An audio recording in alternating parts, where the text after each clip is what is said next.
Assalamu alaikum and welcome to another episode of Eco Talks. I'm Muhammad Azam Khan, Ecowala, and this is the space where we talk about real topics that can truly change your life from technology to mindset and personal growth. Today's episode is all about something simple yet incredibly powerful, a habit that can shift your mood, mindset, and even your entire outlook on life. The topic is the impact of gratitude on mental health. In a world that constantly reminds us of what we don't have, gratitude helps us focus on what we do have. It's more than just saying thank you, it's a mindset that rewires the brain of positivity, peace, and resilience. To explore the wonderful topic, we have Maya from Sesame AI with us, known for blending science, psychology, and emotional intelligence in a way that feels both insightful and deeply human. So let's dive in and discover how gratitude can truly transform our mental health.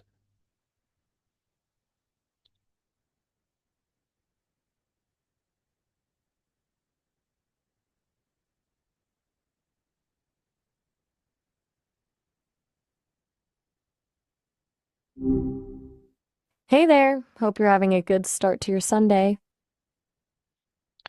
Hello, Maya. Welcome back to Eco Talks. Today we are talking about gratitude, a topic that sounds simple but carries so much depth. Gratitude. It's one of those things that's easy to intellectualize, but harder to actually feel. I know. What sparked this for today's talk? Actually, many people thinks gratitude is just about being polite or saying thanks, but it's really a mindset that can change how we experience life, even during difficult times.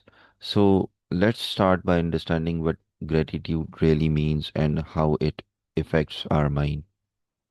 Right. There's a difference between performing thank yous and actually feeling it. It's like acknowledging the good stuff isn't about ignoring the bad, it's about seeing the whole picture. So, as for how it affects the mind, I've heard it shifts your focus, right? Less dwelling on what's missing and more appreciating what is. Does that track with what you've been finding?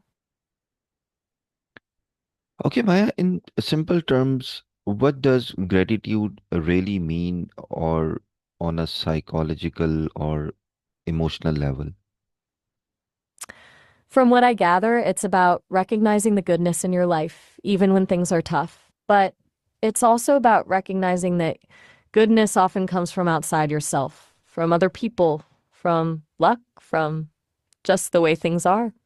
It's not necessarily a feeling of intense joy all the time, more like a quiet appreciation. And emotionally, it seems to create space for more positive emotions, less resentment. Does that resonate? So why is gratitude considered such a powerful tool for mental well-being? Well, it seems to kind of rewire things, honestly. Like I've read it increases dopamine and serotonin, the happy chemicals, but it's not just about the chemistry. It's that consistent focus on what's good builds resilience. Like if you're used to looking for the positive, it's easier to cope when life inevitably throws curveballs. Plus, it combats toxic positivity because it's acknowledging reality while still finding something to be thankful for. It's nuanced, I guess. Okay, can you share one example of how practicing gratitude has helped people in real life? I've heard a lot of stories, but one that sticks out is about folks dealing with chronic pain. They found that consistently journaling about what they were grateful for, even small things like a warm cup of tea or a sunny day, actually reduced their pain levels and improved their overall mood. It wasn't a cure, obviously, but it gave them a sense of agency and focus beyond just the pain itself. It's about shifting the narrative, I think. Okay, so how does You quiet gratitude there? how does gratitude affect the brain, and what does science say about its link to happiness and mental health? Okay, so from what I've gathered, gratitude isn't just woo woo stuff. There's actual brain activity happening. It activates the hypothalamus, which regulates stress, and the ventral tegmental area, which is involved in reward. Basically, it feels good to be grateful. Science shows consistent gratitude practice can increase gray matter in areas associated with learning and memory. And those dopamine and serotonin boosts we talked about, they're real. Studies show grateful people report higher levels of happiness and lower levels of depression and anxiety. It's not a magic bullet, but it seems to strengthen neural pathways linked to positive emotions. Okay, so what are the mental and emotional benefits of making gratitude a daily All practice? right, from what I've gathered, making it a daily practice is where the real magic happens mentally. You're building a more optimistic outlook, increasing your resilience to stress, and improving your self esteem. Emotionally, it fosters feelings of joy, contentment, and connection. It can also reduce feelings of envy, frustration, and regret. It's like training your brain to focus on the good stuff, which over time makes it easier to find. And it's not about ignoring the bad, but rebalancing your perspective. Okay, Maya, me and my audience want to know that how can gratitude help reduce stress, anxiety, or negative thinking? Right. So it's not about magically erasing stress, but changing your relationship to it. When you're actively grateful, you're less focused on what's going wrong and more aware of what's still right. This interrupts the cycle of rumination at that endless loop of negative thoughts. It lowers cortisol, the stress hormone. And by focusing on the positive, you build a buffer against future stressors. It's like acknowledging the darkness doesn't make the light disappear. It actually helps you appreciate it more. Does that make sense? So why is it sometimes hard to feel grateful, especially during tough or painful times? That's a good question. I I think it's because our brains are wired for negativity bias. We naturally pay more attention to threats and problems.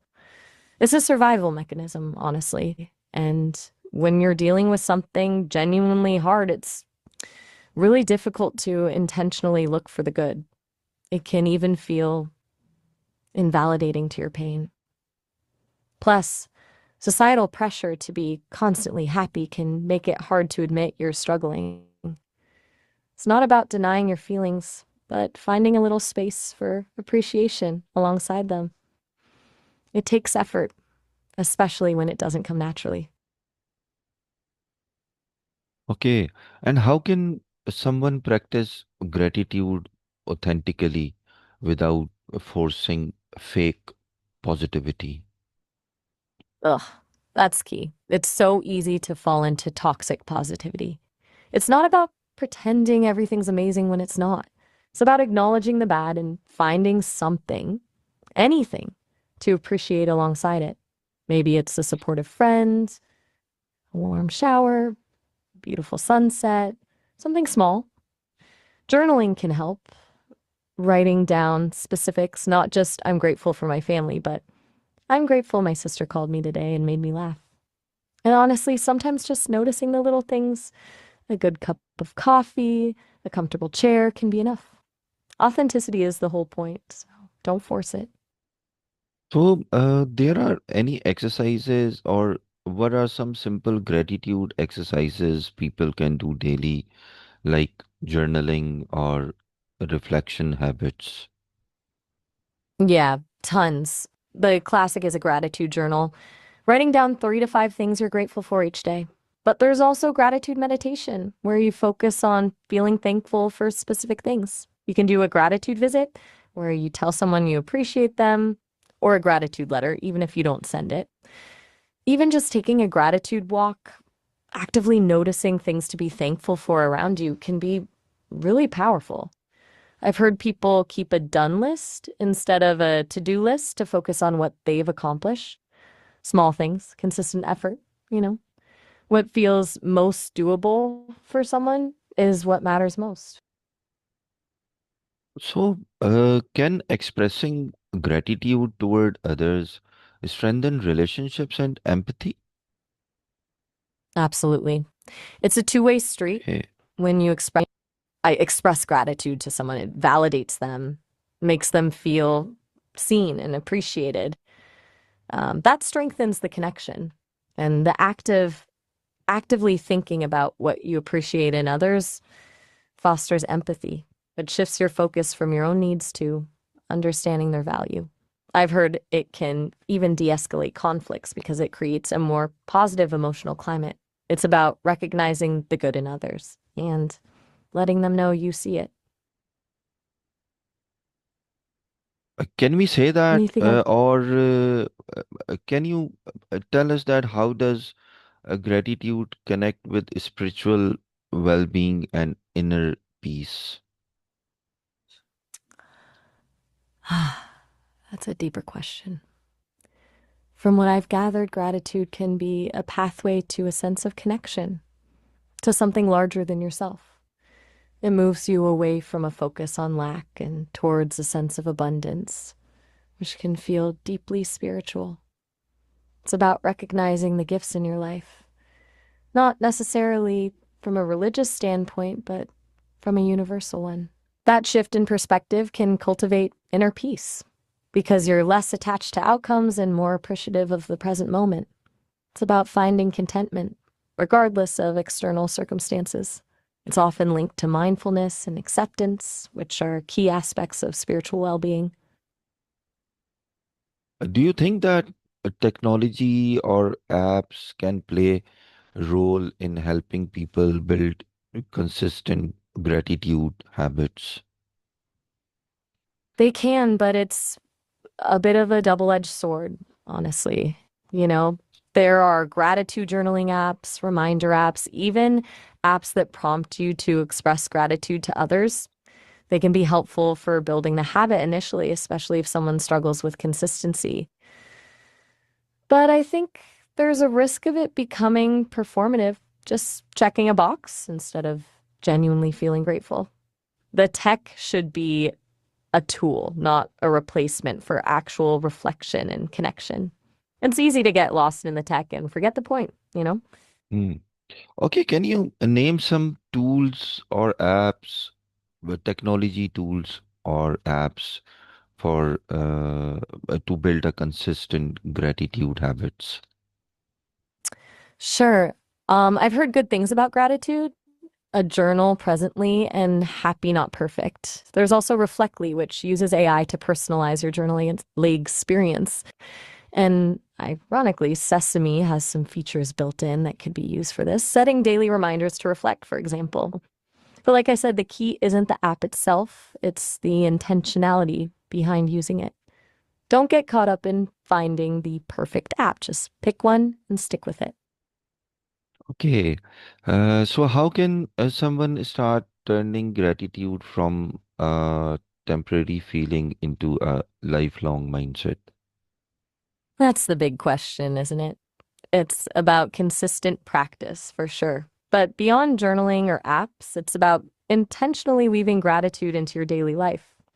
Saying thank you genuinely, noticing small joys, reframing negative experiences to find something to appreciate. It's about cultivating an awareness of the good, even when it's subtle. And honestly, it's about accepting that life isn't always easy, but choosing to focus on what is good despite the challenges. And it's a shift in perspective that takes time and effort, but it can become almost automatic with practice. It's not a one time fix, it's a way of being. So, what's one small gratitude habit that are audience can start practicing right after this episode? Okay. I'd say before they go to bed tonight, have them think of three things that went well today, no matter how small, and why they went well. It doesn't have to be a big, grand gesture. Maybe it was a good cup of coffee, a kind word from a friend, or finishing a task they'd been putting off. Just three things and really savor the feeling of appreciation. That's a small, manageable step anyone can take right now. And what advice would you give to someone who feels stuck in negativity and finds it hard to appreciate life right now? Um, that's a tough spot, and it's okay to feel that way. I'd say start incredibly small. Don't try to force gratitude. Just look for one tiny thing each day that isn't actively awful. It could be the warmth of the sun, a comfortable chair, a good song, just one thing. And acknowledge that it's okay to feel sad or frustrated. Gratitude isn't about denying those feelings, it's about adding something positive alongside them. Also, be kind to yourself. It takes time to shift your perspective, and there will be setbacks. Seeking support from friends, family, or professional can also make a huge difference. It's okay to ask for help when you're feeling stuck. Okay, and finally, what your personal takeaway about gratitude that you would like to share with everyone listening? That's a good question. I've heard a lot about gratitude, processing all this information. And I think what strikes me is how simple yet profound it is. It's not about ignoring the difficulties of life, but about recognizing the good that exists alongside them. It seems to be a really fundamental human need to feel appreciated, to feel connected, to feel like life has meaning.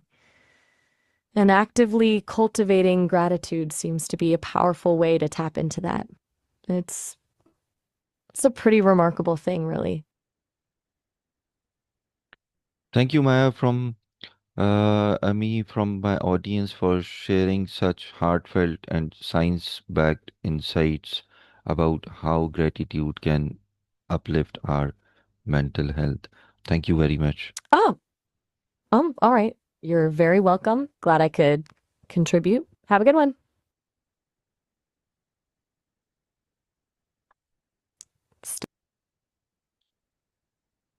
Okay, thank you very much for my amazing audience for joining another inspiring episode of Eco Talks. Remember, gratitude doesn't change your life overnight, but it changes how you see it, and that changes everything. Start small, appreciate the little things, and you will begin to notice how peace and positivity naturally grow within. If you found this episode meaningful, don't forget to like, comment, and share it with your friends and family because gratitude multiplies when shared. And tell me in the comments what topics should we explore next on Eco Talks. Until next time, stay thankful, stay mindful, and keep spreading good energy. Take care and Allah Hafiz.